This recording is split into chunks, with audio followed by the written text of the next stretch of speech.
Bom, eu participei um pouquinho hoje da conferência de resultados que teve com analistas agora à tarde, né? E justamente um pouco ali do que a gente viu hoje de Banco do Brasil. Muita gente se fez a pergunta por que que as ações do Banco do Brasil, que vocês estão vendo aqui, ó, uma queda nesse momento que eu estou gravando, dia 20 de fevereiro de 2025, a gente está vendo uma queda um pouco aí no preço das ações do Banco do Brasil. Tá aqui nesse momento a 28,17, certo? E a gente está vendo nesse momento que vocês estão visualizando a negociação em tempo real do que está rolando entre as corretoras, né? No mercado. Então, se o preço está caindo, obviamente eu tenho uma pressão muito mais vendedora com relação aos preços dos papéis, no caso de Banco do Brasil. Aqui a gente observa a base de cálculo com relação ao preço e a variação desse preço que vem caindo aí para 28,18, 28,17, mais ou menos está nesse pico que a gente está vendo agora. E vocês estão vendo aqui também que Banco do Brasil está entre as maiores quedas no momento que eu estou gravando. Bom, aí você pode se perguntar, ô Van, mas o resultado de Banco do Brasil não foi bom, não foi positivo, né? Enfim, não veio em linha com as expectativas de mercado, por que que as ações do banco estão caindo e etc. E aqui eu vou resumir um pouco do que foi o call e vou colocar dois trechos importantes, principalmente quando o executivo, né, que é o Tobias, ele fala com relação ao payout. Para quem esteve lá presencialmente, eu estava no evento do AGF Day, por exemplo.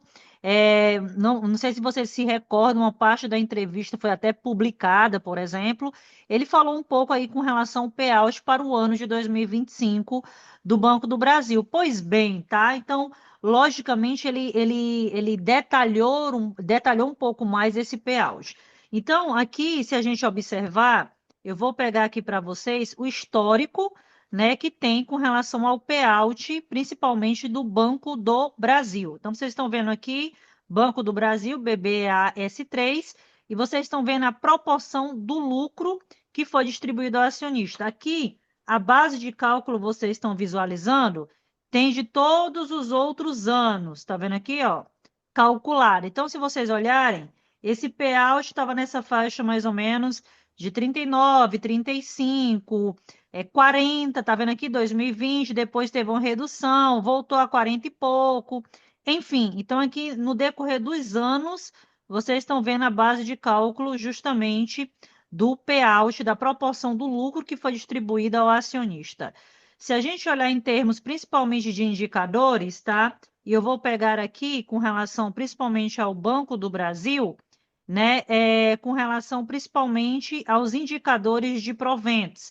E a gente está vendo que a média está nessa faixa mais ou menos em torno de 40 que vocês estão visualizando aí. É um payout, na minha visão, excelente. Vejamos o que disse hoje o presidente do Banco do Brasil com relação ao payout e o porquê que ele faz uma estimativa entre 40% a 45%. Vamos escutar. Em pagar os 45, tá? Mas a gente vai de uma maneira mais conservadora agora nesse início, por isso que a gente abriu o arranjo, para dar essa flexibilização para nós, de buscar essa otimização desse nosso capital, mirando num ICP ali de 11%, né? Dezembro ele veio abaixo por conta dessa volatilidade ali, da abertura da curva e do câmbio, né? A gente já falou isso, mas já está voltando para 11 novamente. E a depender da geração desse resultado, do controle dessa inadimplência no rural, a gente vai ter condições de estar remunerando os 45. Mas a gente vai deixar rodar aí o primeiro semestre para ir percebendo, e aí a gente vai estar com esse compromisso com vocês, entre 40 e 45, a depender. A gente vai ter que continuar pagando IHCD, né? Então tem algumas outras variáveis que a gente também está colocando dentro da visão aí de até 3 anos, e temos para nós um limite aí do que a gente considera como prudencial, que é acima do regulatório. Então tudo isso daí faz com que a gente faça essa estimativa de uma maneira conservadora e sempre percebendo as oportunidades. Tendo oportunidades, eventualmente, para a gente poder estar crescendo inorganicamente, a gente vai olhar, mas sempre para não criar aí um constrangimento de capital principal até porque não temos espaço para ampliar esse capital via mercado de capitais. Tá? Aí respondendo o porquê, e aí vocês têm um pouco do entendimento do que o executivo do Banco do Brasil menciona. Dadas as previsões que o banco colocou, inclusive divulgou no site do RI, eu falei hoje no Café com Van, por exemplo, mas um ponto que foi externalizado foi cenário macroeconômico mais desafiador esse ano para todos os bancos, não é só para o Banco do Brasil.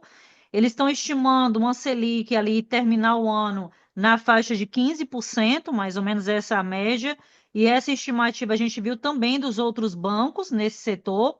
Outro ponto também mencionado foi justamente a questão da carteira do agronegócio, tá? Então, se você olhar a carteira do agronegócio, a gente viu, inclusive, um pouco com relação ao aumento da inadimplência.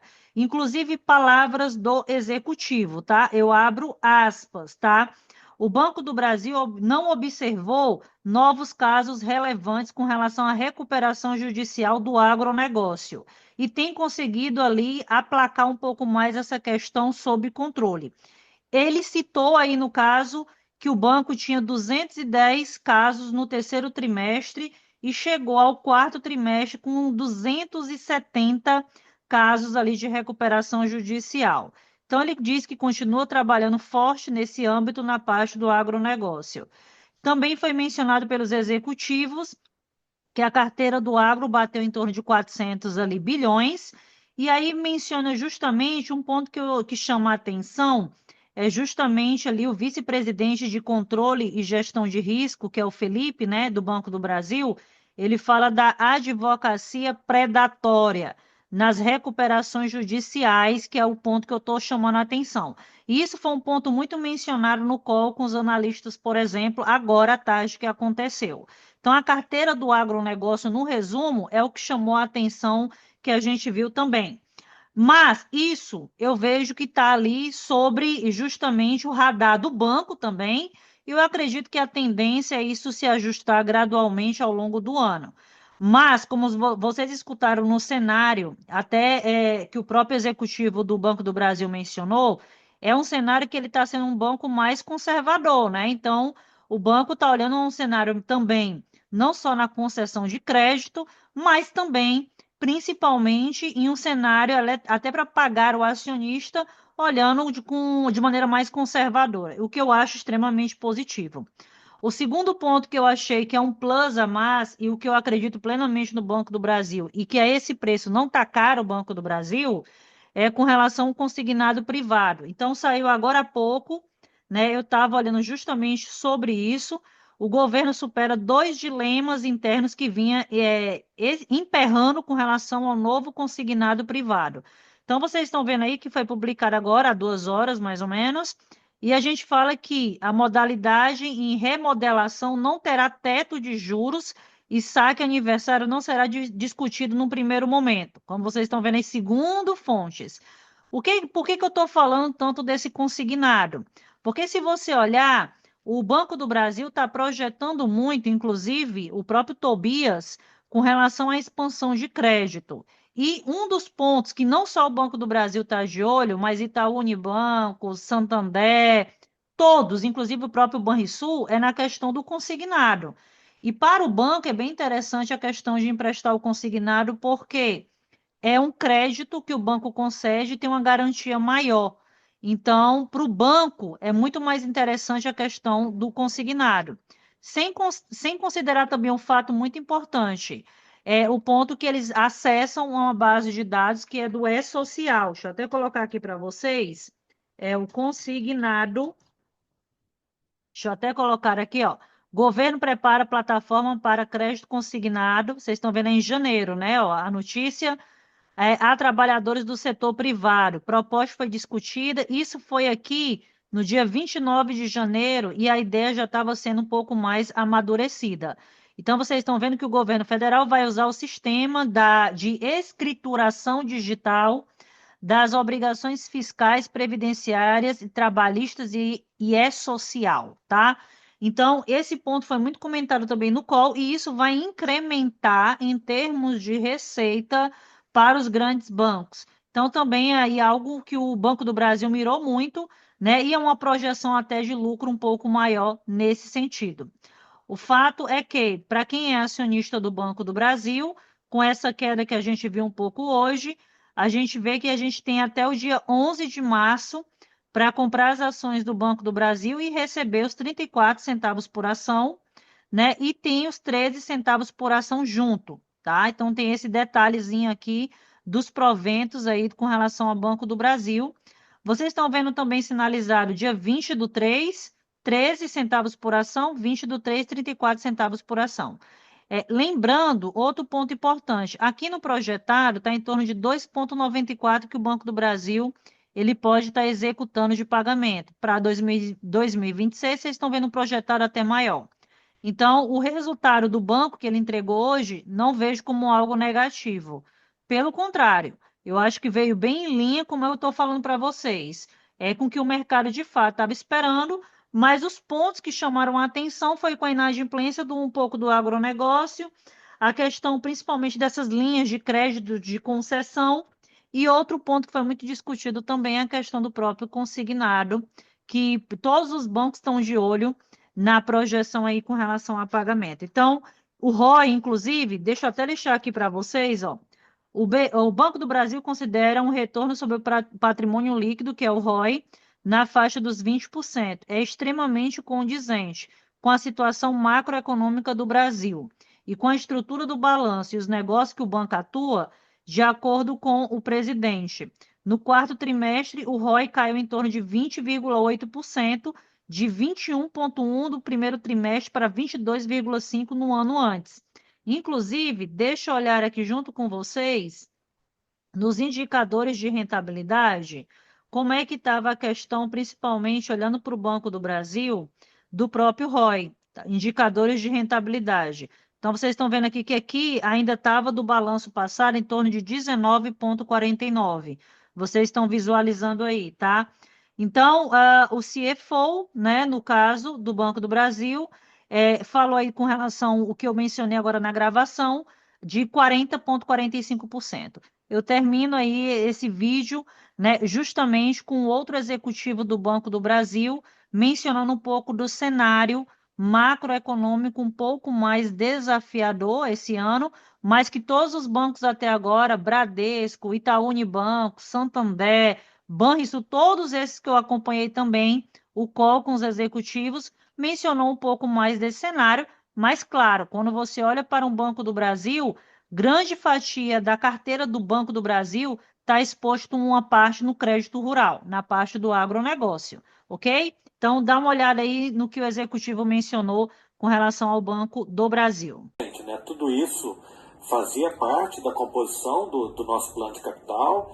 Então, acho que o Giovanni aí, inclusive, citou todas as questões estratégicas que nós fizemos durante 2024. Não foi pouca coisa, foi PL de 45, foi OPA da Cielo, foi recompra dos Bambras, foi recompra de ações da Biosseguridade, foi devolução de HCD. Nós implementamos o risco operacional na base de 2024, né? Então esse já estava colocado. E o que levou a gente a propor ao nosso Conselho de Administração essa flexibilidade para a gente tocar o banco, a operação a partir de então.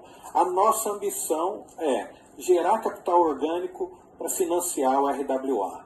Eu acho que agora a gente tem um balanço bastante robusto de partida, da 4966, e uma capacidade de dirimir risco, principalmente naquelas carteiras que têm nos ofendido, como a do agro. Então a ideia agora é a nossa composição orgânica de capital seja suficiente para financiar o nosso RWA, e é isso que a gente pretende tocar daqui para frente, até porque, como o Giovanni colocou, tem a discussão de FNRTB, mas ainda tem uma indefinição na indústria de quando isso vai acontecer, se fica mesmo para janeiro 26 ou se posterga, enfim. Em função dessas questões, tendo o cenário desanuviado, mas oportunidades que possam aparecer, a gente optou por ter essa prerrogativa, mas reafirmando aqui, a nossa intenção é chegar lá no fim do ano e, quem sabe, pagar os 45.